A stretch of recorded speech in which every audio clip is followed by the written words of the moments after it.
ngento ebalulekile kakhulu ngicabanga ukuthi sike sifunde ngayo kodwa uNkulunkulu ngiyabona ukuthi uyayiletha futhi sibuye sifunde ngayo ngenxa yokuthi kukhulunywa ngayo kakhulu manje. Ifika sifunde about rapture.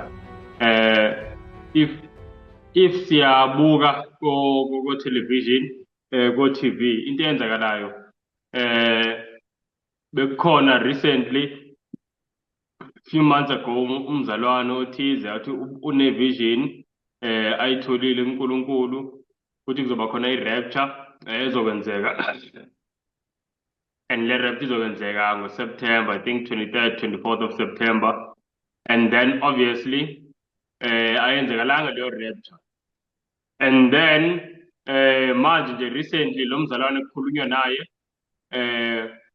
wabeka izizathu zokuthi why i-rapture yakhe ingenzekalanga ngalesikhathi besho ngaso kushuthi uNkulunkulu ebekhuluma kuye concerning another calendar yonke leyo nto kodwa i-date isekhona manje, i-date entsha I think ngo-October, somewhere October kule nsuku nje 5 October, I think uthenge 7 October, and esho nje ngokuqiniseka kakhulu esho ukuthi he is a billion% sure. You know, ngithe mangibuka ngicabanga into eyiningi bazalwane, but ngathi hayi mhlawumbe sike siyibuke nje le ndaba sifunda incwadi yesambulo because okuningi kwalezi zinto yonke into edila nokuphela kwesikhathi nezinto ezizokwenzeka ekupheleni kwesikhathi ilapha encwadini yesambulo.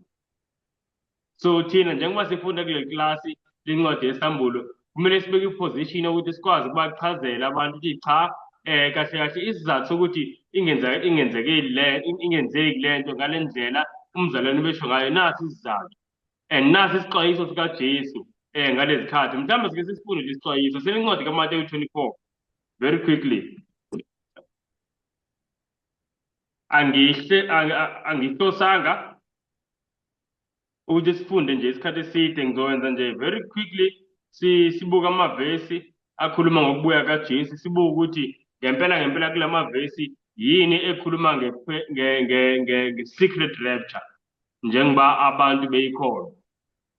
And then mhlawumbe sizobuka isizathu, one of the reasons why le nto abantu beyikholwa kanje. Incwadi kaMateyu chapter 24 ngicela sifunde uverse 3 noverse 4.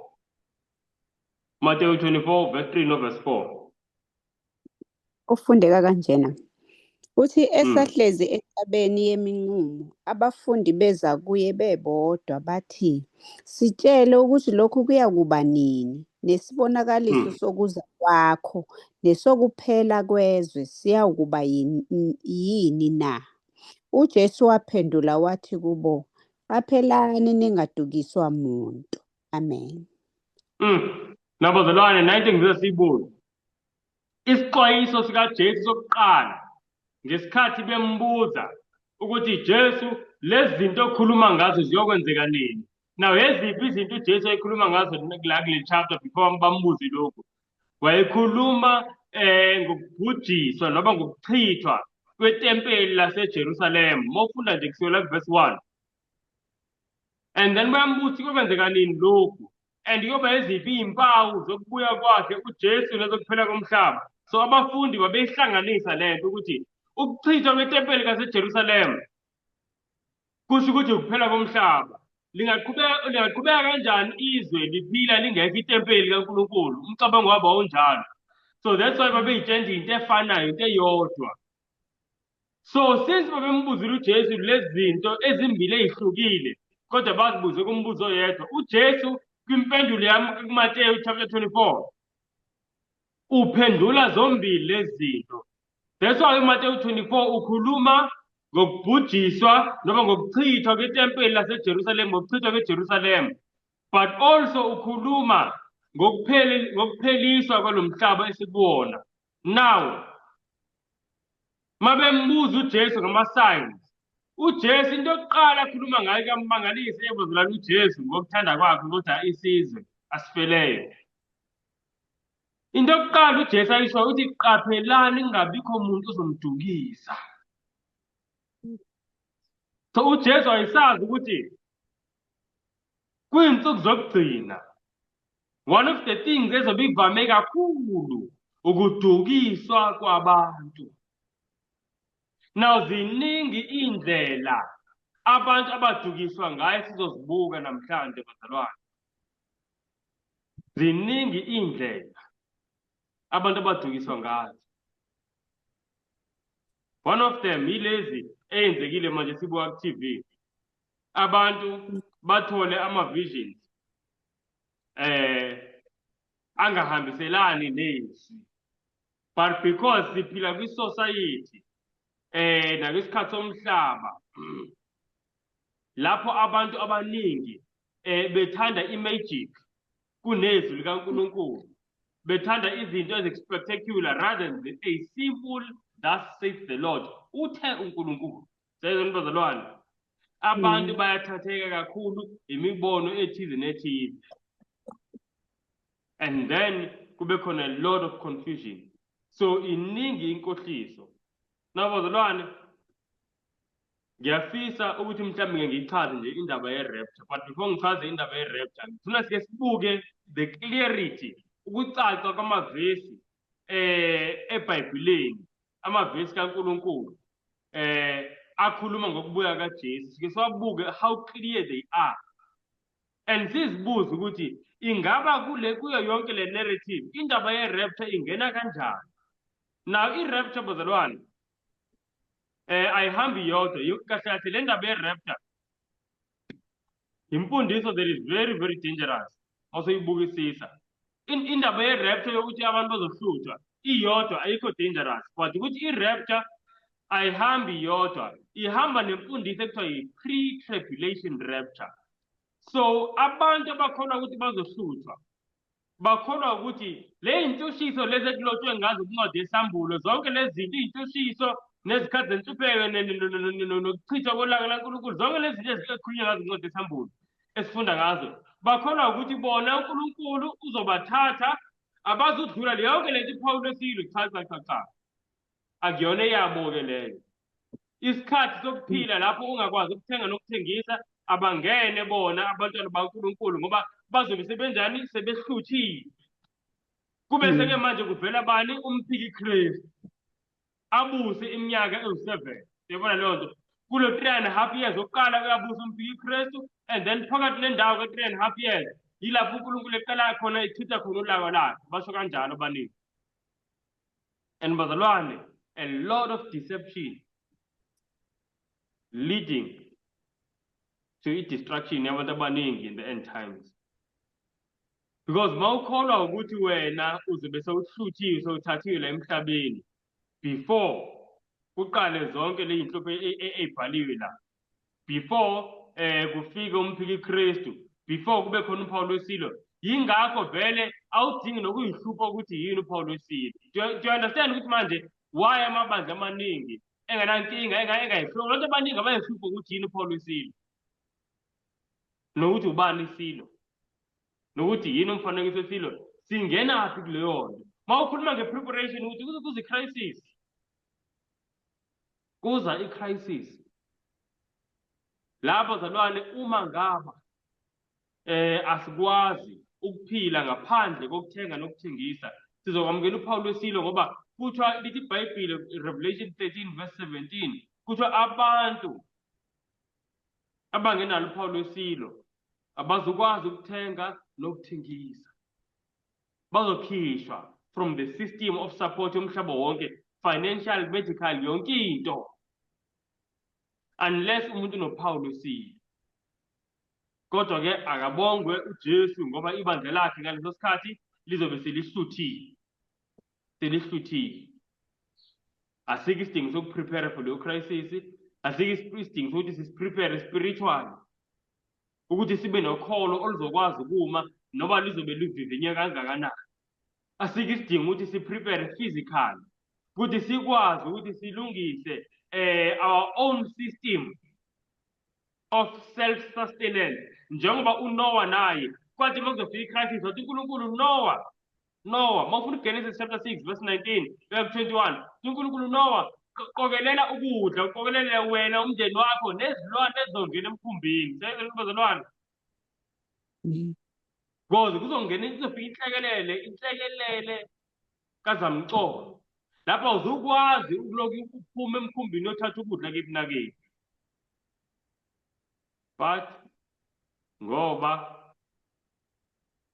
singabantu abazohlwithwa before kufike le nhlekelele, we don't need to worry about that. Siyibona abantu angazi siyibona abazalwane the easy chair kaSathane. Satan's easy chair. USathane yazi uyathanda ukunikeza abantu into aziyo ukuthi iyona nto vele abafisa ukuyizwa. And because iyona nto abafisa ukuyizwa, iyona nto vele abantu abazoyamukela kalula kunayo konke okunye. So bazalwane le ndaba ye-rapture kahle kahle ilwa kanje nalesigijimi sengilosi ezintathu ne-Stranger's Message isitha sayo, this doctrine ye-secret rapture and pre-tribulation rapture, ngoba esikhathini esiningi ihamba kanjalo. In fact athi ngixoxe nje indaba, it's very ironic, this is very ironic ngokuthi you know uyazi into mayingaphumi ezwini kumele njalo kube nomuntu ozoba ne-private interpretation. But sikhumbule ubazalwane ukuthi uthi uNkulunkulu kwincwadi kaPetro wesibili chapter 1 kuverse 20 uthi sazi lokhu kuqala ukuthi asikho isiprofetho semibhalo esiza ngokuzichasisela. Ithi no prophecy of the scriptures is of any private interpretation. Bazalwane, so angikwazi ukuvele ngithi hayi cha ngibone umbono and because of umbono wami kanje. Kumele umbono ukwazi ukuhambiselana nento ebhaliwe ezwini. Otherwise if lo mbono uhambiselana nento ebhaliwe ezwini asikwazi ukuthi siwutest sayizwe leyo nto. Kodwa manje uyasitshela umpostoli uPaul kwincwadi kwabaseThesalonika chapter 5 uyasho ukuthi asingazondi imibono noba iziprofethi prophesying sayizwe leyo nto sasingekuzondi. Uthi kodwa prove all things, uthi yonke into ihlole, test all things. Nabo siyafunda lamavesi aseni 1 Thessalonians chapter 5 ngoba manje anovathatha into bakhona. So we need to prove all things. These are the steps before nje sibuke lamavesi akhuluma ngokubuya kaJesu. 1 Thessalonians chapter 5 verse 20 no 21 uthi ningakudeleli ukuprofetha, vivinyani konke, nibambisise okuhle. Verse 20 no 21. ithi so ithi singadeleli ukuprofetha, ithi kodwa sivivinye konke. You know manje kwisikhathi esiphila kusona akukho ukuvivinya kwezinto abantu abathi bayikhulumile bathi bazithole uNkulunkulu. Azivivinywa, ziyamukelwa nje kanjalo. And if kuyinto enganambithiseki kwinyama yomuntu, umuntu uyayigxeka ayishiye kanjalo. Sayizwe bazalwane.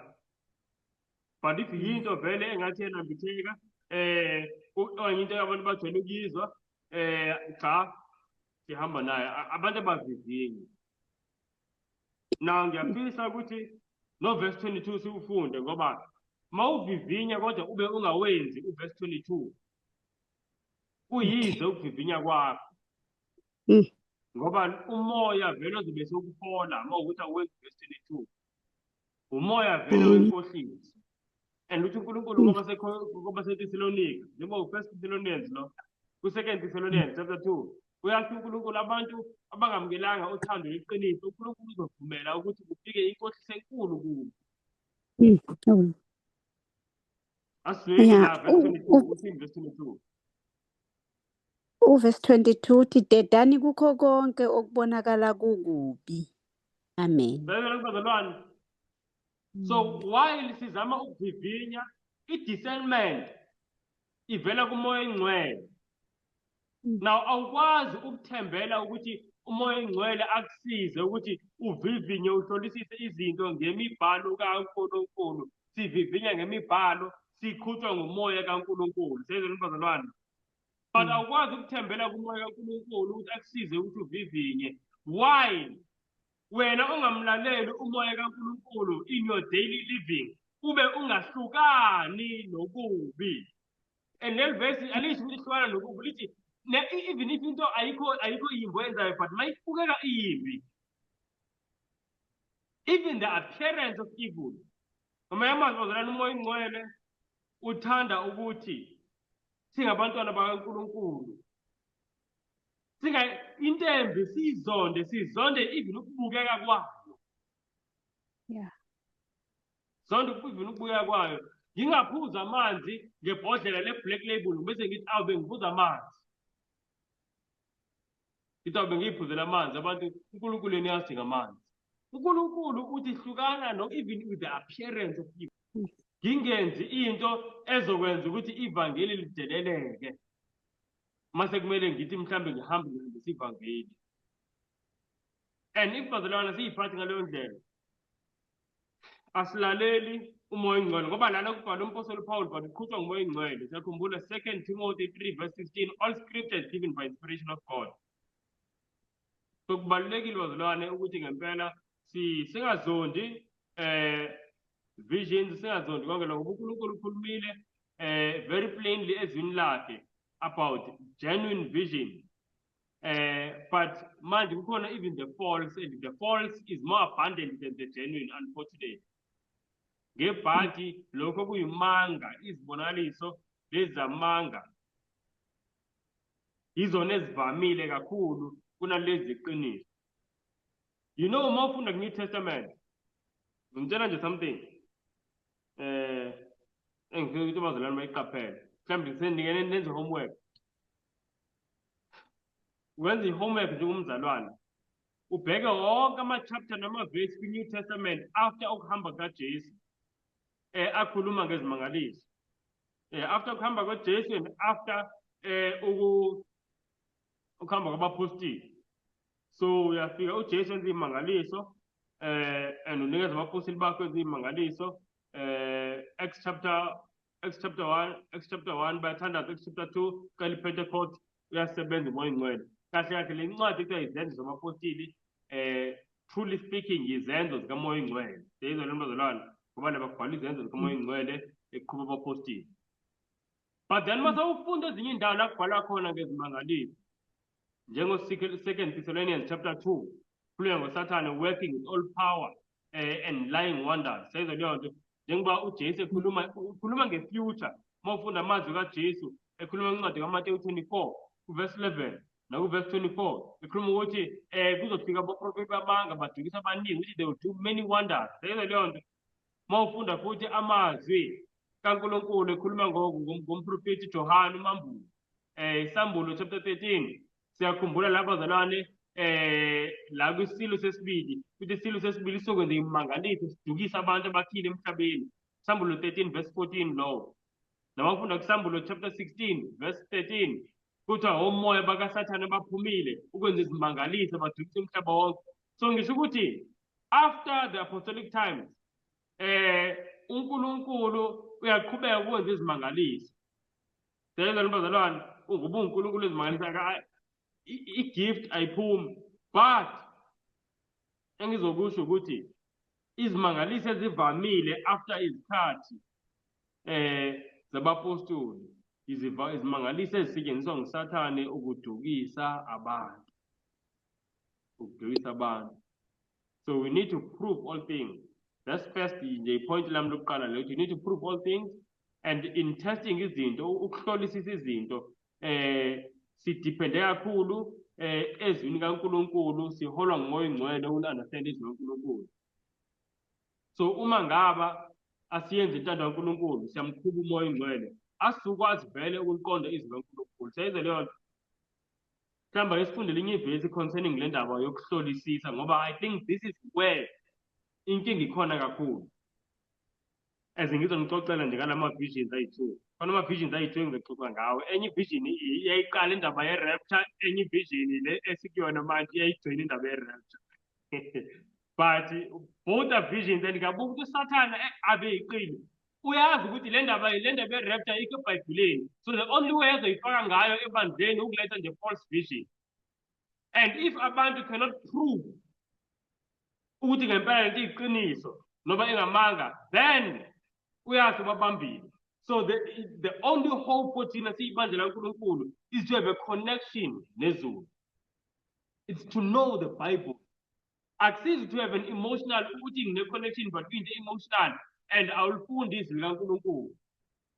Uthi uJesu lelizwi liwukhaya, lelizwi liyiqiniso. So this is the detector of error. Lona lizwi leli elivezayo ukuthi yini amanga, yini iqiniso. And ngithe kodwa asikwazi bazalwane to understand if thina inhliziyo zethu azikho rooted kuJesu. Asilaleli umoya engcwele in our day-to-day living. Asizweni ukuthi uJesu uthini. Mhlawumbe ningazitsheni lento ngiyazakhela. That's why ngithi kuyingozi. Kasikhathi ngisasebenza khona abazalwane khona umnikazi wangitshela. Khamba ngisho lento ngiqede ngingasho half statement. Kuyingozi ukulandela umfundisi noma umshumayeli noma ubani ube umazi ukuthi umuntu impilo yakhe ayihambisani noNkulunkulu. But abe ekukhohlisa athi ayingabuki mina. Very, very dangerous. Very, very dangerous. Uzolazi kanjani iqiniso abe engaholwa ngumoya weqiniso? Ngoba phela abazalwane kukhona izithelo zikamoya. So mangiholwa ngumoya kuzoba khona nezithelo zikamoya empilweni yami. Akwazi ukuthi ngithi ngiholwa ngumoya kodwa kunezithelo zenyama.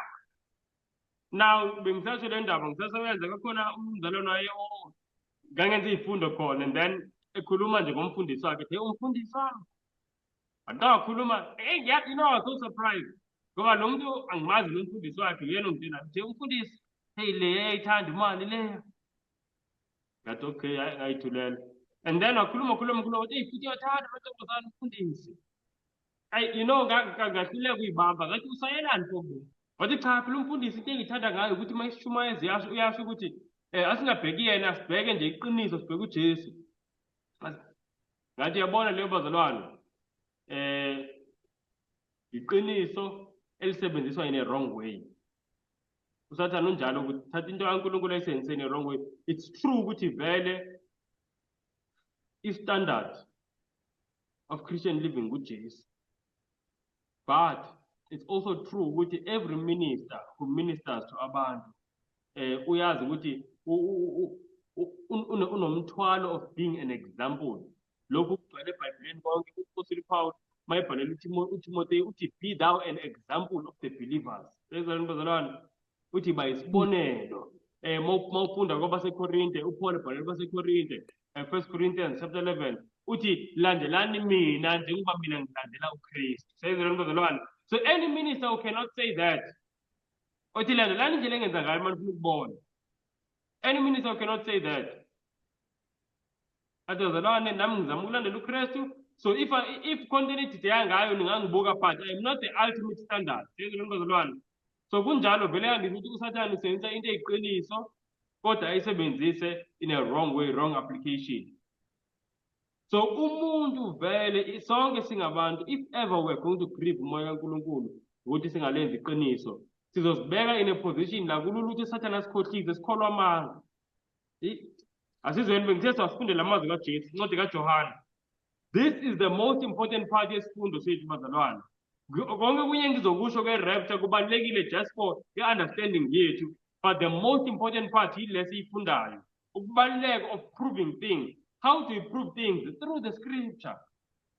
uJesu ngesikhathi abafundi bakhe bedidekile sasike silifunde leli verse ngifuna mhlawumbe sizophinde silifunde. I'm just going to read 2 verses from uJesu akhulunywa nguJesu imbali with how to improve izinto and then sidlule.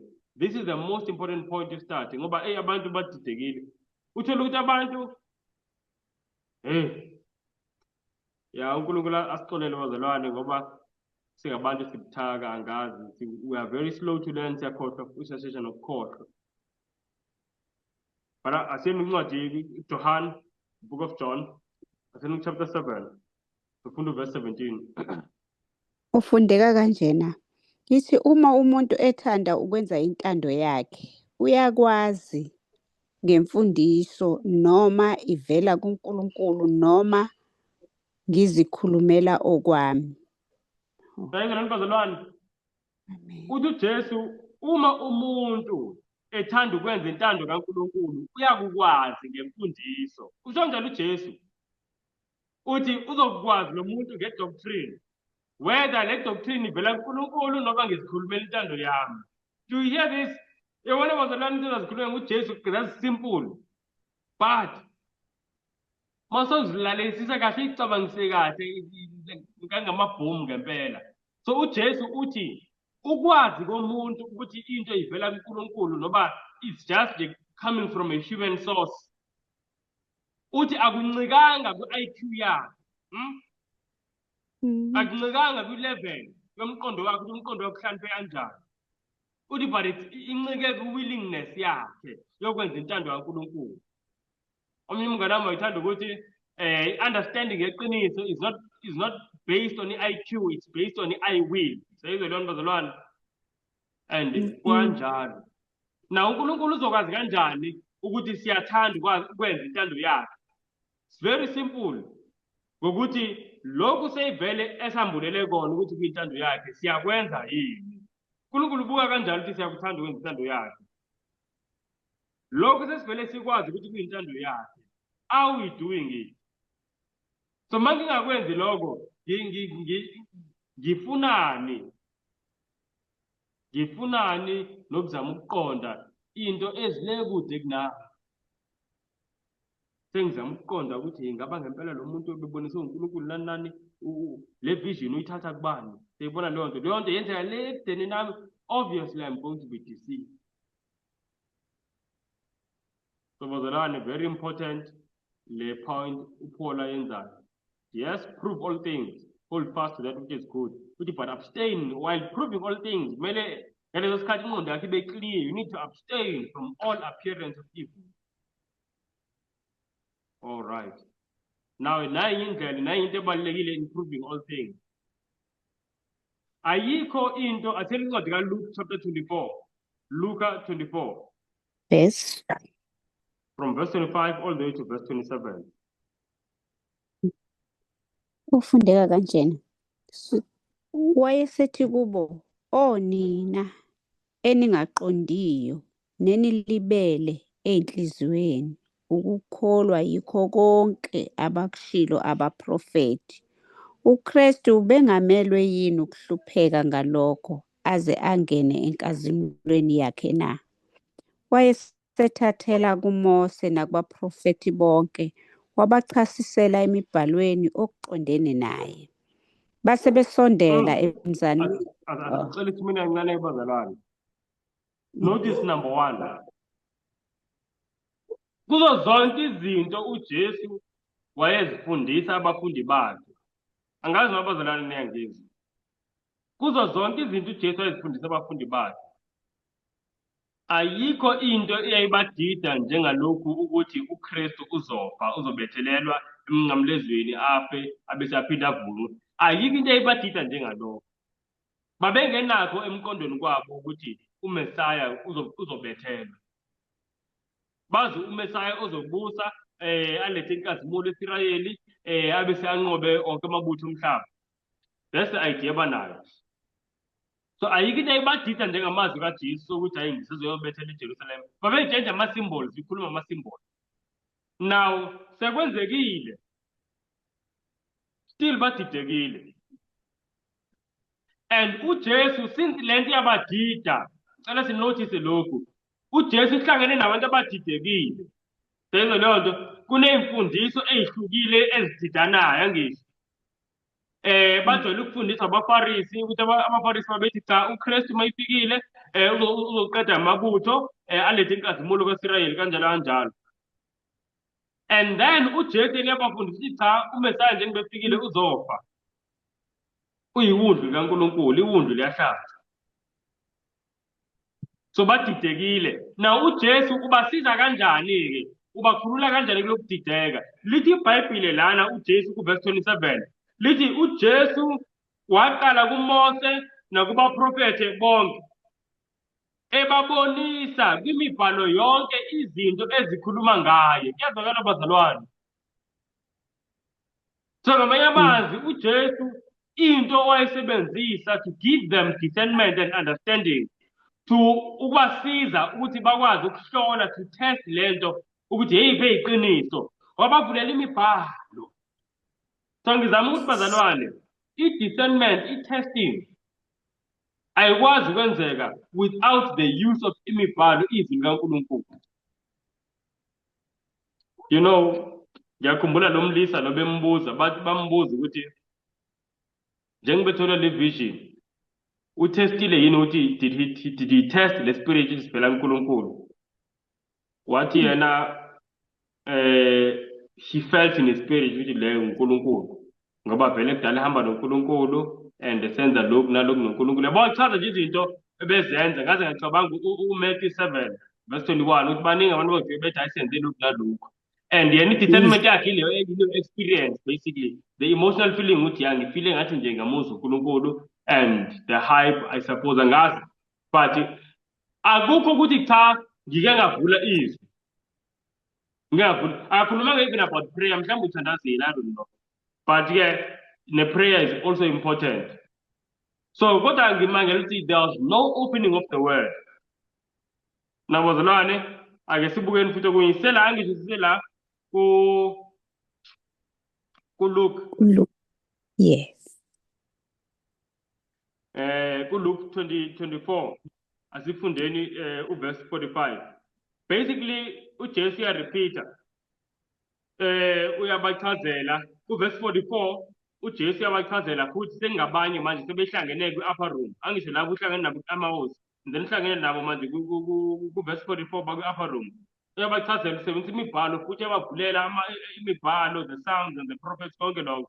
And then ku-verse 45 isho enye into emangalisayo. Verse 45 ngicela siyibuke. Verse 45 uthi khona wayesevula ingqondo yabo ukuze baqonde imibhalo. Amen. Amen. So do you see ukuthi Jesu wenzani? Uyabafundela amavesi, ababonisa amavesi, and then ngomoya engcwele uvula ingqondo yabo ukuze bayiqonde imibhalo. So ngizama ukuthi bazalwane i-discernment yizwi uvulwa ingqondo ngomoya engcwele to understand ilizwi. Awukwazi ukuthi uthi bakhona abantu bazothi hayi umoya engcwele kuphela ngine-feeling I have a feeling la and ngithema ngiyibona lento ngakhumbula yabona umuntu athathe ey'ningi but ezenza on feelings and experience. Okay, that's fine. Awukwazi ukwenza lokho. Then bekhona another group ezothi hayi cha ngiyalazi mina izwi, but lo muntu they have no connection with the Spirit of God ngoba iy'mpilo zabo on a day to day basis baphila abantu bemkhuba umoya engcwele. Kanti iBhayibhile kumele singamkhubi umoya engcwele, umoya engcwele uyakhubeka. Kuzokusiza kanjani ukuthi-ke ubone izinto masomkhubile, you grieve away the Holy Spirit, umxoshe womkhuba. So it's both, bazalwane. So we need the word, we need the Holy Spirit to help us understand the word. I hope lokhu bazalwane kuyasicacela. Now the reason why I'm saying this is because indaba ye-rapture bazalwane ngicela ukunika nje history, simple history. Ungayithola ngisho na-Google lento, but there are many books about it. Kukhona umzalwane who was a very vibrant evangelist. Very Kashacha was a very revivalist and evangelist, but with John Darby Nelson was a Britain. Now John Darby Nelson, if ngiyakhumbula clearly sekunesikhathi yozalana ngiyibukele history, but if ngiyakhumbula clearly kwakunama meeting babesenzela like kuyahlangana kuyakhonzwa kuyaculwa. And then kwaba khona intombazane yaseScotland ngonyaka 1830 uMacGregor MacDonald, igama layo ngathi uMacGregor MacDonald, the name of the girl. Le ntombazane yaba ne-vision, and in that vision ngo-1830 le ntombazane yathi ibone ibandla lihlwithwa. Sezwe lo bazalwane. And ibone ibandla lihlwithwa before isikhathi tribulation.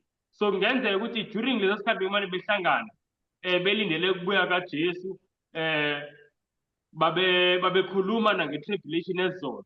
So intombazane yaba ne-vision, leyo ntombazane leyo yathi ibone ibandla lihlwitha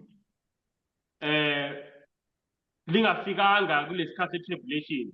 After ibandla selihlwithiwe abantwana bakaNkulunkulu baqhubeka-ke i-tribulation, and then kwenzeka nezinye izinto-ke bayichaze. Now this evangelist, ngoba kuyena who is the founder of the movement, but the Holy Brethren, something like that movement. Now yena wayithatha le vision wayikholwa, wayisakaza yonke leyo ndawo. So kwaba khona abantu abaningi abayikholwayo in that place. And then kwaba khona omnye umzalwane odumile eMelika, oyi-theologian bathi nguScofield, akwafaka ama-commentaries wakhe kumabhayibheli. The first Bible eyaphuma, one of the first Bibles eMelika yaphuma inama-commentaries. Amabhayibheli kudala ayengenama-commentaries, njengoba manje amabhayibheli amaningi anama-comment. Yabo, kudala amabhayibheli ayengenama-commentaries, ibhayibheli njanje. Now the first Bible with commentaries was the Scofield Bible, which moyifunda nayo commentary ukuthi lokhu kusho ukuthini. And uScofield i-understanding yakhe yokuthi umhlaba uzophela kanjani yase influenced by imfundiso ye-rapture eyifundiswe kubani? John Darby Nelson. John Darby Nelson uyithathe kuphi? Not from the word, but from i-vision kaMacDonald. So that vision kaMacDonald kwaba yi-anchor of this teaching. But this teaching yahamba ngamandla ngoba that Bible level yathengwa, the Scofield Bible, abantu abaningi eMelika ibona babenayo. And then kwaba khona nama-movie. Angisengikhohle angazi ngiyibuke i-movie ngizwe besho. But kwaze kwabuka khona ne-movie kwakuthiwa Left Behind, I think igama layo. Something like that. I-movie ekhuluma nge-rapture, and then there were also books ezazibhalwa ezikhuluma nge-rapture. So very spread in all the churches. But one of the places eyaduma kakhulu in terms of spreading i-rapture kwakuyisikolo sasifundisa abafundisi eMelika kuthiwa kuseDallas. I think it's a Dallas Seminary of Theology, into kanjalo. Then bafundisa-ke abantu, umuntu wayifundisa lapha wayifundisa iBhayibheli lonke, but kakhulukazi the Dallas School of Theology or the Dallas Seminary, into eyigxile kuyona kakhulu, it was end time prophecy. But end time prophecy babeyazi yile kabani? kaScofield, noba eka John Darby Nelson, noba sizothi eka MacDonald, the woman uMacDonald. Kuthiwa ayi-teenager ngesikhathi esemncane, that woman in those meetings. So ngizithi bazalwane, the anchor point yayo lento le i-rapture, it's what? It's i-vision eyatholwa ile ntombazana. That's why ke manje noma sekukhulunywa nge-rapture again, kuzokwenzeka i-rapture noma i-date, sekungena nama-date yena kule sikhuluma ngayo, but nayo ize nge-vision. Ngoba uma ufunda iBhayibheli nje solifunda, i-evidence ye-rapture yikho. Secret rapture, kakhulukazi a pre-tribulation rapture. I-rapture lakho sizohlwithwa singahlangani ney'ntushiso ney'nhlupheko zonke lezo zinto, into engekho bazalwane. So just like how ekuqaleni babambe ngoba bakhona leya vision, namanje abantu bazobambeka because bakholwa ama-vision abazothi abantu bawabonile, uJesu banikezile isikhathi kanjani kanjani, without examining imibhalo. Kuthiwa kumele siwazonde ama-vision, but we need to test. Oh bazalwane, we need to test. Siphile ey'khathini la sixwayisiwe ngenkotiso. All right, athini kuMatthew 24 very quickly.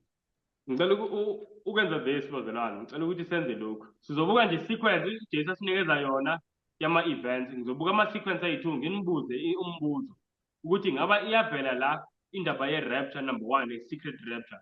Then number 2, iyavela indaba yokuthi abantu abakaNkulunkulu bazobe bengekho emhlabeni makunesikhathi se-tribulation sey'nhlupheko. Ngesifundeni the first sequence ngicela sifunde from verse 7 to verse 14. Ufundeka kanjena-ke kuthiwa ngokuba isizwe siyakuvukela isizwe, nombuso uvukele umbuso, kube khona indlala nokuzamazama komhlaba izindawo ngezindawo. Kepha konke lokho kungukuqala kwemihelo. Lapho-ke bayakunikhaphela osizini banibulale, niyakuzondwa izizwe zonke ngenxa yegama lami. Khona-ke abaningi bayakukhubeka bakhaphelane, bazondane. Kuyakuvela abaprofethi bamanga abaningi badukise abaningi. Ngenxa yokwanda kokubi kuza kuphola uthando kwabaningi. Kodwa okhuthazelayo kuze kube sekupheleni nguyena oyakusindiswa. Uvesi 14. Leli vangeli lombuso liyakushunyayelwa ezweni lonke kube ngubufakazi ezizweni zonke andukuba kufike ukuphela. Ngakho-ke nxa nibona Amen. amanyala encithakalo Amen. Hayi, kasibambeni lapho. 50. Amen. Let's book sequence very quickly. uJesu verse 7 uyakhuluma ngento ezokwenzeka eseyenzekile but kwisikhathi sakho izokwenzeka izimpi world wars. Siyayibona leyo nto.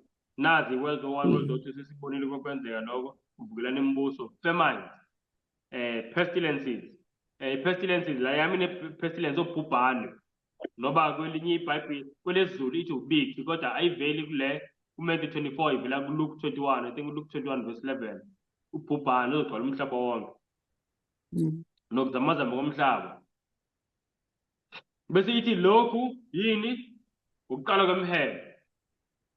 So imihelo sesemhelweni manje ithi and then kuzolandela emva kwalokho verse 9 uthi nina ikhuluma mayithi nina ukhuluma noba nabalandeli bakaNkulunkulu nabalandeli bakhe uJesu ngoba la ikhuluma nabafundi.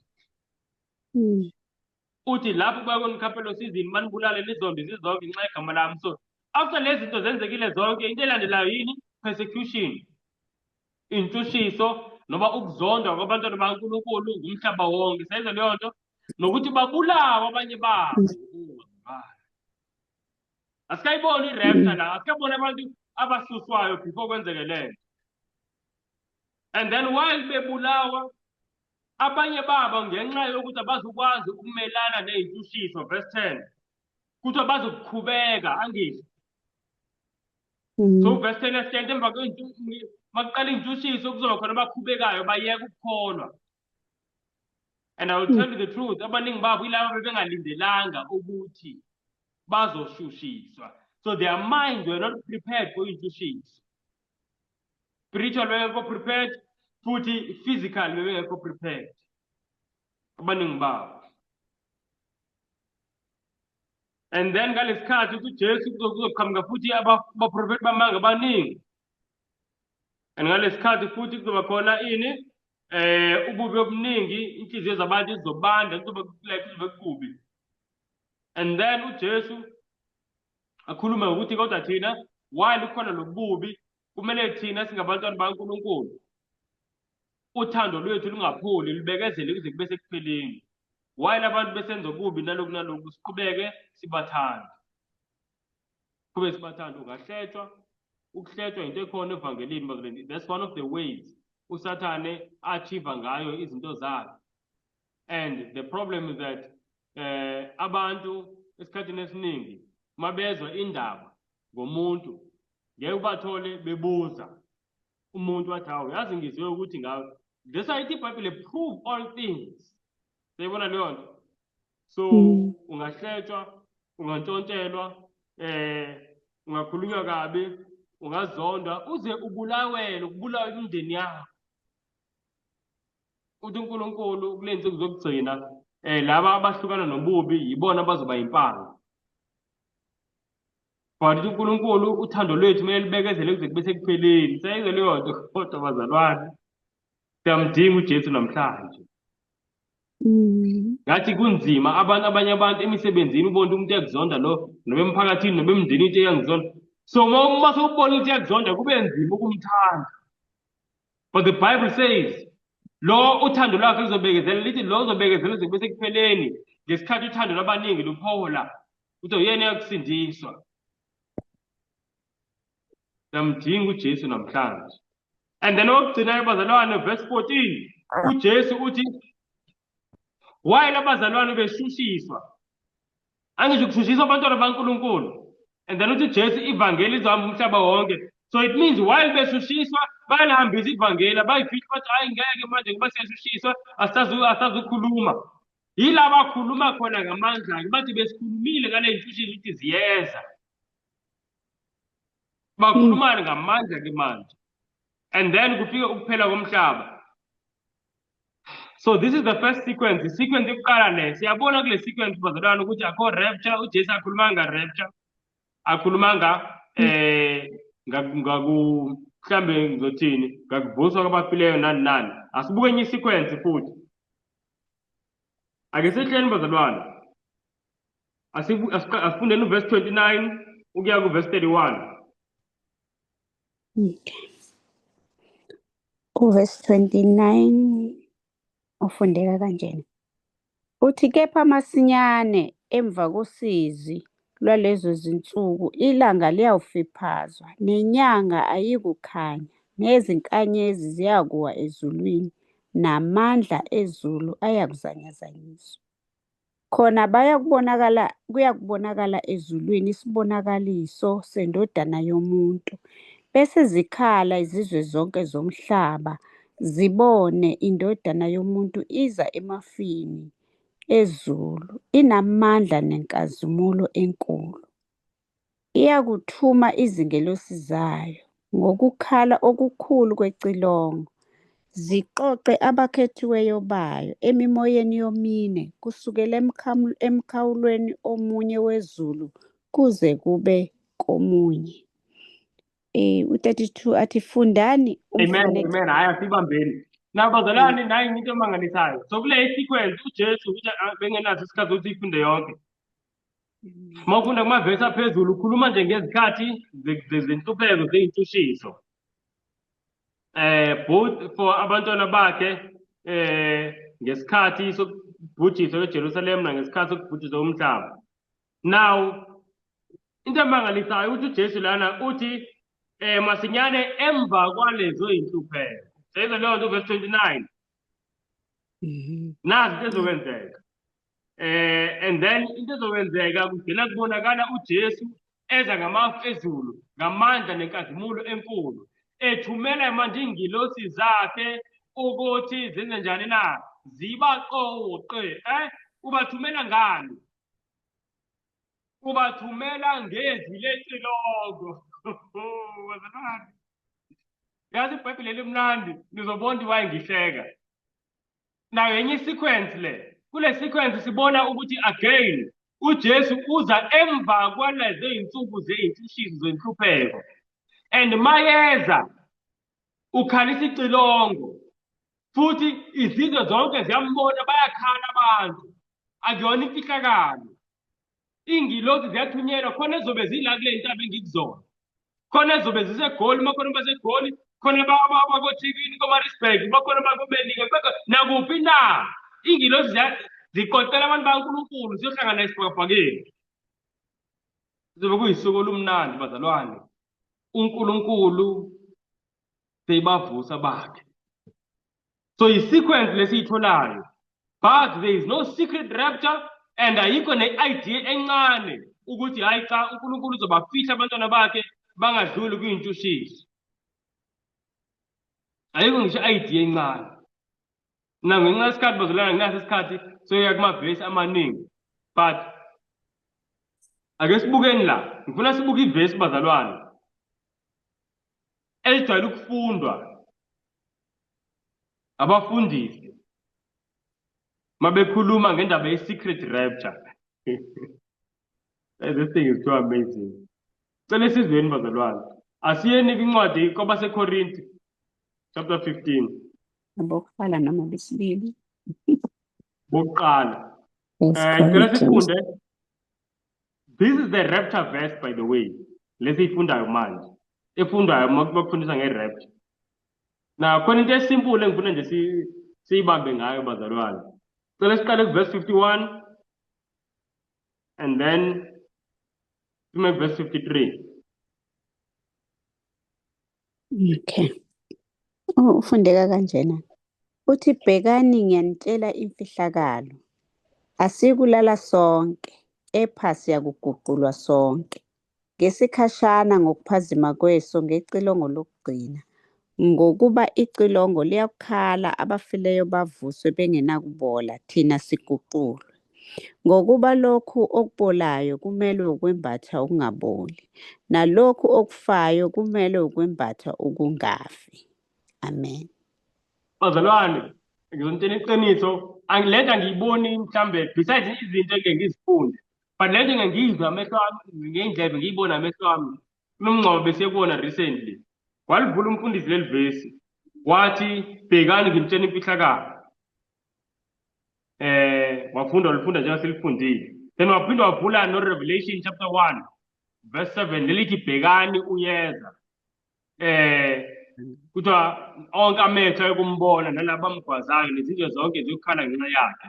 So ku-Revelation 1 verse 7 naku-Matthew 24 wonke amavesi kahle kahle asitshela ukuthi amehlo wonke ayombona uJesu mayifika. So wathi lo mfundisi lo bhekani ola ku-1 Corinthians uhlukile nalo bhekani oku-Revelation chapter 1 ngathi ake ngilalele. Wathi kulona ubhekani yila ngokuphazima kweso ngecilongo lokugcina into ezokwenzeka masinyane, akekho umuntu uyayibona bathi bephazima iso basasiboni. Yilapho sizohlwithwa njengebandla likaNkulunkulu. Wakhuluma ke manje ngokuhlwitha, emva kwaloko ekhulume lokho wakhuluma-ke iy'tori nje ukuthi abanye bazobe besemabhanoyini. Yayazi injalo bazalwane indaba mayingena liqiniso, it's just one verse nezitori.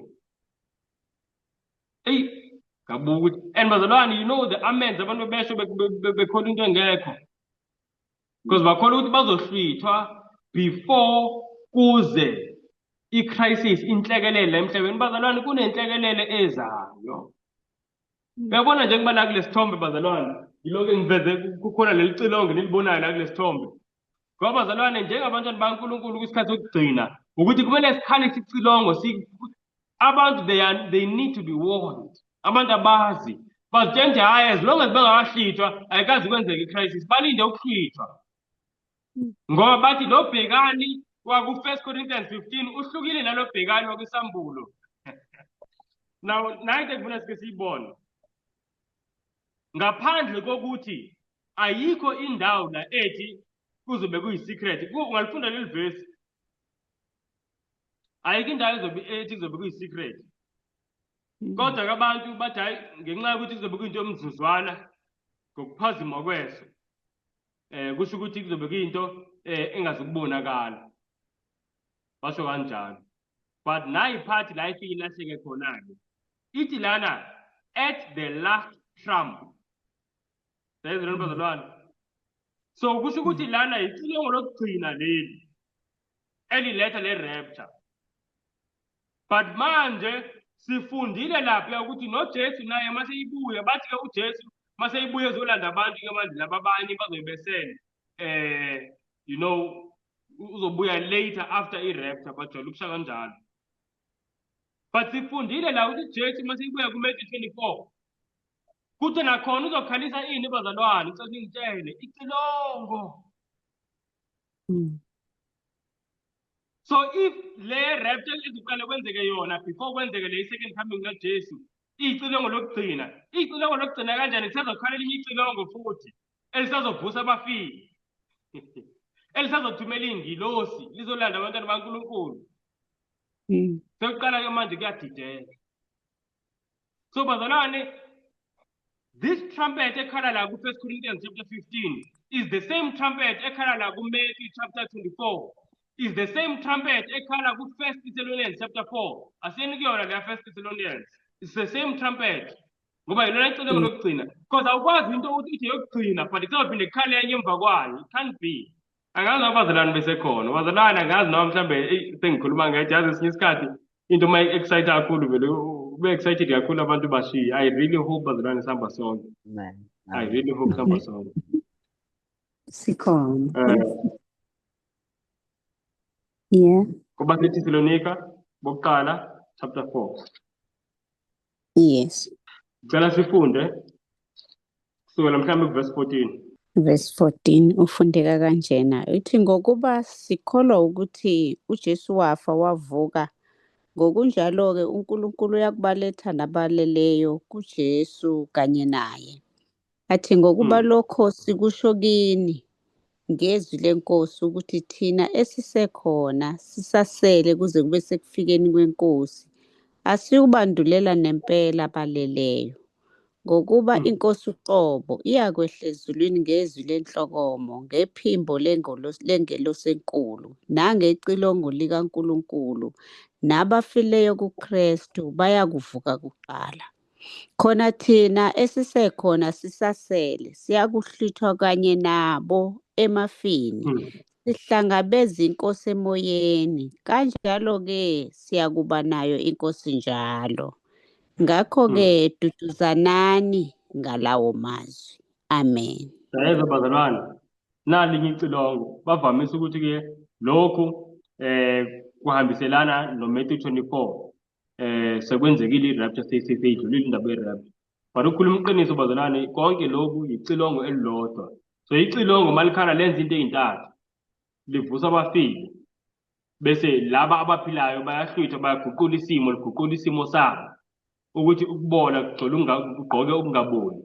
And then icilongo futhi okwesithathu mase likhala lenzani, lithuma iy'ngilosi. Mase khala icilongo, iy'ngilosi ziyazi ukuthi ziyasuka njengoba zobe zisehla nje. Lithi iBhayibhile mayibuya uJesu uzobuya ney'ngilosi zonke zezulu. Makukhala icilongo ziyahamba iy'ngilosi ziya ku-every corner of the world ukuthi abantwana bakaNkulunkulu babuthelwe kuyo. I hope lokhu bazalwane kuyazwakala. Now ngifisa ukufunda amavesi okubhala, ngifuna ngisheshe ngibhala la kuze nginikeze ithuba bazalwane lokubuza nolokuphefumula kule ndaba nje. But this is a deception. Namanje uzodlula u-October akho rapture ezokwenzeka ngoba into it's not biblical. Ayikho eBhayibhelini. Ayikho eBhayibhelini. But even though siyayibona ukuthi ayikho eBhayibhelini, ngizonifundela elinye ivesi bazalwane, njengithi kunamavesi ayi-2 abakhuluma nge-rapture. I'll show you nalelinye ukuthi abantu abalifundi iBhayibheli, because ayidingi even nomuntu ofunde e-university abe ne-PhD, idinga nje umuntu ozofunda the verse what it says. Ngiyabona. But bazalwane, ukukhuluma iqiniso ngempela, we need more of umoya engcwele kaNkulunkulu, and we need to be serious nathi nge-preparation, because sengiyabona into esengiyibonayo mina eyenzakalayo. Le nto ingiphapamise ngokuthi ayisiyo ukuthi usathane the one thing ayifunayo ukuthi abantu makufika i-crisis lesiloku esifunda ngayo thina yophawu lwesilo bazalwane, ufuna ukuthi mayifike ifike abantu bengekho prepared. Just like how namanje abantu they're not preparing for the crisis ngoba bakholwa ukuthi bona bazohlwithwa bathathwe before the crisis comes. And isikhathini esiningi leyo nto into emnandi ukuyikholwa ngoba vele awufuna ukupreparela into engathi ibukeke ngathi inzima kanje. Awufuna nokucabanga ukuthi ngafika isikhathi la so besikkelisiwe nomndeni wami kubulawa umuntu one by one, kuthiwa yamukela uphawu lwesilo noma kufa lo muntu. Asifuna icabanga yonke leyo nto bazalwane. Asifuni ukuthi why ingaqali lo crisis. Sicele uNkulunkulu asinikeze experience, asinikeze ukholo ngempela olukwazi ukunqoba zonke izilingo, because kuzobe bazalwane kuyisilingo esinamandla. Ngangithi siyamdinga uJesu manje. Siyamdinga uJesu manje. Nabazalwane, ake sibuke namavesi mhlawumbe okugcina. Ake ngiqhubeke ngalamavesi akhuluma ngokubuya kaJesu. There's something engifisa siyibuke. Asinokuba Colossians. Ukuthi uJesu inini lapho sohlwithwa khona sifane naye thina esila emhlabeni. Colossians chapter 3 verse 4. Okay, verse 4. Ufundeka kanje uthi nxa ebonakaliswa uKristu ongukuphila kwethu, khona-ke nani niyakubonakaliswa kanye naye ekukhazimuleni. Amen. Bazalwane, ngicela sihlale sisifunda yonke, asifunde nje from verse 1 to 4. Verse 1 to 4. Verse 1 uthi ngakho uma navuswa kanye noKristu funa nokwaphezulu lapho ekhona uKristu ehlezi ngakwesokunene sikaNkulunkulu. Nakani okwaphezulu, ninganaki okusemhlabeni. Ngokuba nafa, ukuphila kwenu kufihlwe noKristu kuNkulunkulu. Nxa ebonakaliswa uKristu ongukuphila kwethu, khona-ke nani niyakubonakaliswa kanye naye ekukhazimuleni. Sezweni bazalwane, so kuthiwa lapho thina singabantwana baNkulunkulu sizokubonakaliswa naye uKristu ekukhazimuleni. So lapho thina bazalwane imizimba yethu izogqoka ukungafi. Kuthiwa yilapho uKristu ebonakala. So le nto ayizukwenzeka without uJesu ebonakala. Sezweni bazalwane. So before kuguqula imizimba yethu kumele kuqale kubonakale uKristu. Kumele uKristu anze njani bazalwane? Abonakale. Now likhona linye ivesi siyalazi sonke angizulifunda ku1 John chapter 3 selikhumbula ngisho la lithi bazalwane bukani uthando olungaka uNkulunkulu asithande ngalo ukuze sibizwe ngabantwana bakaNkulunkulu. Lithi akabonakali ukuthi seba yini kodwa siyazi ukuthi uma ebonakala siyakufana naye ngoba siyombona njengoba enjalo. Sezweni bazalwane verse 2 lo. So kuthiwa uJesu uma ebonakala thina sizokuthini? Sizokufana naye. Siyicule nokuyicula lento. But thina siyiculayo lento still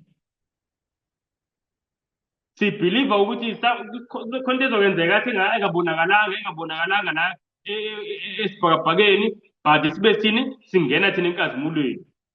But ithi iBhayibheli the only time sizokubonakaliswa kanye naye enkazimulweni it's when yena eqale wabonakala. So bazalwane kumnandi ukuthemba into ekhulunywe nguNkulunkulu. Kumnandi ukuthemba into ekhulunywe nguNkulunkulu. Now let me show you another verse. Then sizovala ngivulele nje umbuzo. Asiyeni ku-Thessalonians, 2 Thessalonians. 2 Thessalonians chapter 2. Ngicela nje sifunde bazalwane verse 3. Okay. Uthi makungabikho muntu onikhohlisayo nangayiphi indlela ngokuba aliyukufika kungakaveli kuqala ukuhlubuka kwambulwe umuntu ongenamthetho, indodana yokulahlwa. Amen. Amen. Now there's something that siyithole la. Lana umpostoli Paul siyakhumbula incwadi yakhe yokuqala kwabaseThesalonika wayebatshele ngani? Wathi asiyukulala sonke mawuyikhumbula siyifunda uze athi thina esiphilayo ke uthi ngecilongo ngezi lengilosi enkulu ngecilongo lokugcina kanjalo yasho nje uthi uNkulunkulu uzokuvusa abafileyo bese thina esiphilayo kuthiwa sokwenza njani? Kuthiwa ke siyaguqulwa siyokuhlwithwa sibe nabo emoyeni sibe sesihlezi-ke manje sinenkosi. Ithi ngakho ke khuthazanani ngalowo mazi. Nayo into eyenzeka abazalwane ngenxa yokuthi uPaul uma ebhala noba ekhuluma nabo kule ncwadi le wasebenzisa amazwi okungathi naye uyazifaka. Uthi thina esiphilayo nayo into ezokwenzeka. So abazalwane baba nenkolelo yokuthi cha shuthi vele thina esingabakristu manje sizoguqulwa. Siyezwa leyo nto? Asizukubona ukufa, sizobona uJesu eqhamuka siguqulwe simhlangabeze ngamafa. Abazalwane bekhala abanye baze bathola ke manje imibono. I'm just giving you context ka 2 Thessalonians. Abanye bathola imibono yokuthi cha uJesu seyifikile simbonanga. Yabo abathathiwe sebethathiwe. Abathathiwe sebethathiwe. Noma ukufika kaJesu abanye bethi hayi cha naku sekumanje nje. Cishe mhlambe next week kanjalo. So kwafika imibono enjalo, and then bebhalelwa ngisho nezincwadi, bebhalelwa ngabantu. Abanye abantu baze babhala iy'ncwadi bezenza abapostili. Lezo leyo nto bezenza oPawulu bathi hayi cha uJesu seyifikile, noma mhlawumbe bathi hayi uJesu uyeza kwinyanga ezayo. Siyibona leyo nto. So that's why manje umpostoli uPawulu ebhala la kwabaseThesalonika. Asiyizweni-ke le nto engiyishoyo uma uyiqala kuverse 1. Umzweni uthini umpostoli uPawulu? Qale nje kuverse 1 sifike kuverse 3 again. Uvesi 1 uthi ufundeka kahle, kepha siyaninxusa bazalwane mayelana nokufika kwenkosi mayelana nokufika kwenkosi yethu Jesu Kristu nokubuthanela kwethu kuye, ukuba ningasheshi ninyakaziswe engqondweni yenu, ningethuswa noma ngomoya noma ngezwi noma ngencwadi ngokungathi ivela kithi, sengathi usuku lukaKristu selufikile. Makungabikho muntu onikhohlisayo nangayiphi indlela, ngokuba aliyukufika kungakaveli kuqala ukuhlubuka kwambulwe umuntu ongenamthetho, indodana yokulahlwa. Amen. Asimeni bazalwane. Do you see what is happening? So kuthiwa manje because babene lo belief leyo beyitshenda cha abazukufa ngesikhathi umpostoli uPawulu ebabhalela ku-1 Thessalonians. Do you see uthi umpostoli uPawulu ningahlushwa incwadi ongathi ivela kithi noba ivela kubani, ningahlushwa nangumoya. Ngamanye amazwi umuntu mayithi hayi ngitshenwe ngumoya oyingcwele. Sezwa leyo nto. Uthi ningahlushwa yonke leyo nto okuzathi usuku selifikile. Hayi sekuhluthiwe bazalwane. Nina senilindele olunye usuku. Uthi umpostoli uPawulu usuku lukaKristu uthi ngeke lifike kungafikanga kuqala ukuhlubuka, kube sekubonakaliswa ini indoda yesono. Sezwa lento bazalwane. Le wonke umuntu uyazi makufundwa iBhayibheli uthi lana umphiki Kristu lo. Now ndanje ngizoyisho bazalwane.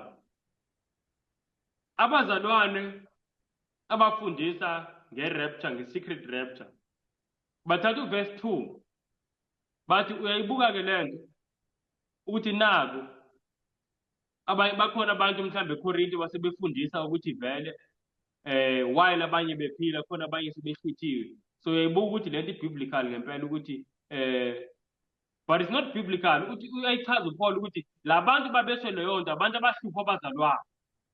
Sawukwazi ukuthi le nto i-biblical. But vele siyayibona evidence ukuthi bakhona abantu abathi hayi bazalwane usuku lenkosi selifikile nelibonayo.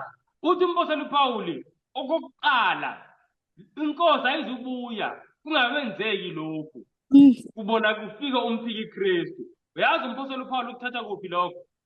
Incwadi kaDaniel, mhlawumbe ukuthi abazalwane sebekhohliwe siyifunda. Uma ufunda incwadi kaDaniel chapter 7 uyathola ukuthi before kuhlale ukwahlulela, before uJesu amkelise ubukhosi bakhe, before kwenzeke lokho kuqale kusebenze lolaphondo olincane umphiki Kristu. Asebenze ashushise abangcwele enze lokhu nalokhu nalokhu. Sezwe lento bazalwane. So uthi umpostoli uPawulu njengoba kungakenzeki-ke lokho ungafiki le ndoda yesono esazoshushisa abangcwele kabuhlungu, asikalindeli ukuthi cha inkosi izofika kungekenzeki lokho. uNkulunkulu akahambi nge-order ephikisana ney'profethi zakhe. Njengoba ngisho namhlanje bazalwane, umuntu ongathi kumina uJesu angafika nanamhlanje, hayi ngoba angifuni ukufika kaJesu, kodwa ngingamphikisa ngoba ngiyazi ukuthi lolo suku alizukufika kungakafiki kuqala iy'ntshushisa lezi esifunda ngazo kwincwadi yesambulo. Uma ngikhuluma lokho ngikhuluma into efanayo naleyo ayikhulunywa ubani? Umpostoli uPawulu, owayesazi ukuthi i-order yama-events ithi. So manje thina kumele sizilungisele ukuthi mele thina sibe ne-relationship nokuhamba noJesu okunje, uze ukuthi makufika lesikhathi sey'ntshushisa, lesikhathi sey'nhlupho, uJesu singamphoqi, singabi kuleli nani akhulume ngalo uJesu kuMatthew 24:10 athi abaningi bayokukhubeka mase kuqala ukubulawa abangcwele bekhashelwa usizini. So bazalwane, these are the two main texts lenginibonise zona as a rapture. But le ngithanda ngayo le siqeda kuyifunda, first of all siyabona ukuthi verse 2 akuyona into ayifundiswa umpostoli Paul, le yinto yayihlupha abazalwane, so it cannot be into biblical ngoba uthi umpostoli Paul ningahlushwa muntu ngokuthi usuku selifikile, cha lifikanga. In fact alikazi ufika angenzeki ukuthi seyizwe leyo nto. And then number 2 into esiyibonayo la ku-2 Thessalonians chapter 2 ukuthi usuku lwenkosi asithi-ke mhlambe ngempela-ke uverse 2 yile rapture abayishoyo, but you see ukuthi uverse 3 uyabaphikisa ukuthi i-rapture yenzeka before i-tribulation, ngoba uthi uPaul akuzukwazi ukuthi lufike usuku lwenkosi engakavezwa umuntu umphiki Kristu ozohlukumeza ibandla. But imfundiso yabantu be-rapture ithi before kuvele umphiki Kristu for the last 7 years kumele ibandla lihlwithe. Bazalwane, what a deception. uSathane uyiplanile ukuze singayifundi nokuyifunda incwadi yesambulo. So abantu abaningi emabandleni abo bafundisa ukuthi cha into eyiningi incwadi yesambulo zizokwenzeka in the last 7 years, thina sesihlwithiwe njengebandla. So akekho umuntu oyihluphayo ofunda incwadi yesambulo, akekho umuntu oyihluphayo ofunda incwadi yesambulo. And bazalwane, ngiyaninxusa ningavumeli kube khona umuntu ozonilahlekisela ngomqhele ngenxa yokuthi anikholiswe into engekho, athi hayi umoya uthe kimi. Uthi umpostoli lento ningakholwa ngisho nomuntu etshelwe ngumoya. You know why ungakholwa ngisho nomuntu etshelwe umoya? Ngoba umpostoli Paul yathi umoya awuphikisani nezwi. Izwi kuDaniel 7 lithi before kufika uJesu kumele kufike umphiki Kristu kwenzeke lokhu nalokhu nalokhu. There is no moya, there is no spirit ozothi cha usuku lwenkosi likusasa hawu akafika umphiki Kristu kwenzeke lokhu. Wathi kwenzakalani? So bazalwane, inkosi iseduze, inkosi isemnyango. But before uJesu afike, nayi into esemnyango kakhulu, le crisis esifunda ngayo engihleze nginibonisa bazalwane ukuthi iyona nto ngempela esemnyango manje. uPaul wesilo ukuthi kushaywe umthetho wobungcwele besonto.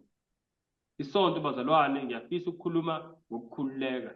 Isonto akulona bazalwane isabatha likaNkulunkulu elingcwelisiwe.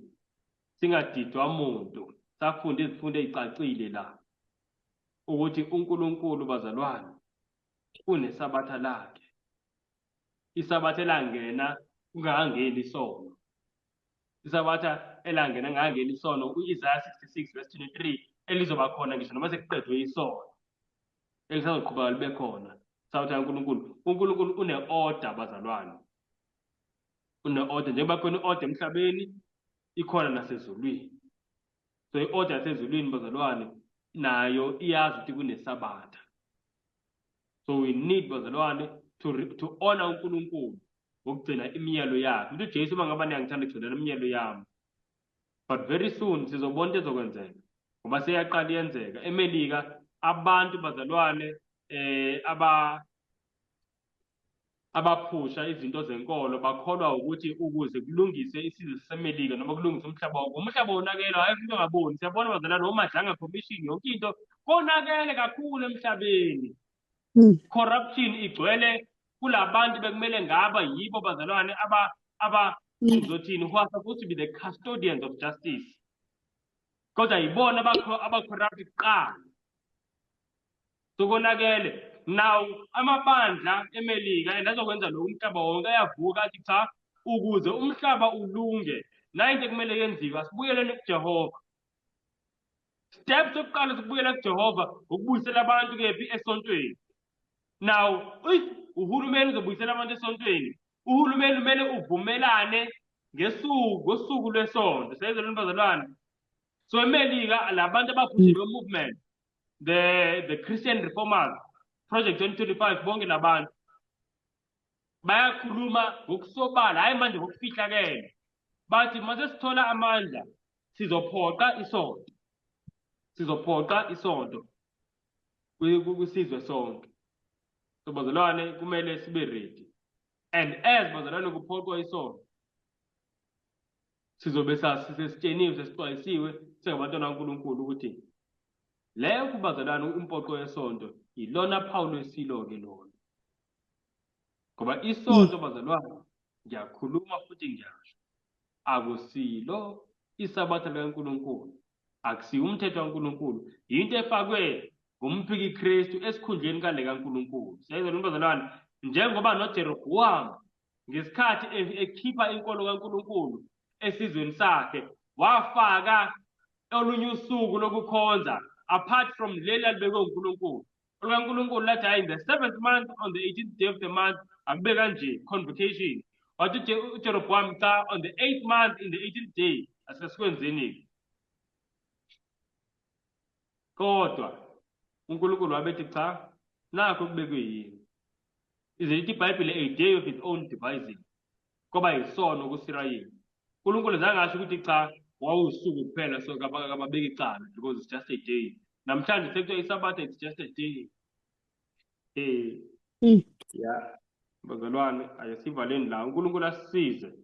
Into bengifuna siyibone la okubaluleke kakhulu, kumele sihlolisise imibhalo and asikwazi ukuyihlolisisa nathi sihleli esonweni. Kumele sibe nobudlelwane kakhulu noJesu wethu. Jesu uyasithanda bazalwane, nobudlelwane esikhuluma ngabo uyabufisa ukuthi abe nabo nathi, to be so close to the Savior. Sihambe naye uJesu sikhulume naye and sifunde izwi lakhe.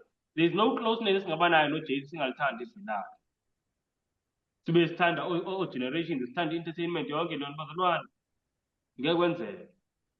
If you want to be close noJesu kumele sifunde izwi lakhe and sithanda ukukhuluma naye ngomkhuleko. Yeza leyo bazalwane.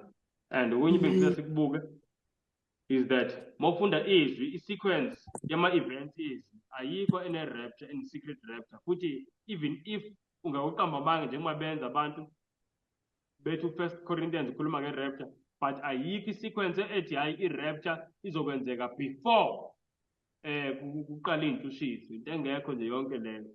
So yiy'nkohliso-ke zibazalwane zikaSathane lezi ukuthi singabikho prepared in the day of crisis. Inkohliso zikaSathane. And then bazalwane, number 3 bazalwane yiwo lo. Ukuthi bazalwane asibe ne-relationship noJesu. Asibe ne-relationship noJesu. Asibe ne-relationship noJesu ngoba la kuthiwa ningadukisi nangumoya. Kuzofika umoya abadukisayo. Kuzofika umoya abadukisayo. Sibonile these verses abasebenzisayo bazalwane abantu ukuthi cha, they don't hold water, akaqinanga. So abantu badepende in so-called vision. Njengoba ngisho ukuthi lento njengoba sikhuluma namhlanje umhlaba wonke uphakeme ukuthi lo muntu lona uthi kuzoba ne-rapture. Kuze kubekwe imithetho manje. Amaplani kaSathane wonke nje la. Sekubekwe imithetho to regulate religion, amaplani kaSathane. So bazalwane nathi nginikeze isikhathi amsho mhlawumbe khona onifuna ukusho, I don't know, but let me close in prayer. Ngathi uNkulunkulu angasisiza nje siqwashe kakhulu. Amen. Father, in the name of Jesus Christ, siyabulela kakhulu Nkosi yezulu ngezwi lakho sifundise lona. Ngicela usincede kakhulu Tata to be close with you. Ngicela usincede ngosikuthande njengoba usithandile. Ngoba Nkosi izinto osenzele zona akekho umuntu ongazenza. Ngiyacela Nkosi yezulu usincede kakhulu. Ngoba siyakudinga xa sifunda izwi lakho sibona what we need to be Nkosi ukuze sisindiswe. Alithi izwi lakho umuntu Nkosi ozobekezela kuze kube sekugcineni uthando lwakhe uye yokusinda. Siyacela Nkosi usincede to have that love of Jesus. While Nkosi kwanda okubi nathi kusithinta okubi kusenzeka nakuthi okubuhlungu ngenxa yokwenda kokubi, sincede Nkosi uthando lungapholi luvuthe. Njengoba Nkosi uYesu wabathanda abantu, wabathanda sibembethele esiphambanweni, wabathandazela bembethelele esiphambanweni. Please, loving Father, sipha amandla, ube nothando. Cela konke endlini Christ in me. And as for me, I will behold thy face in righteousness. I shall be satisfied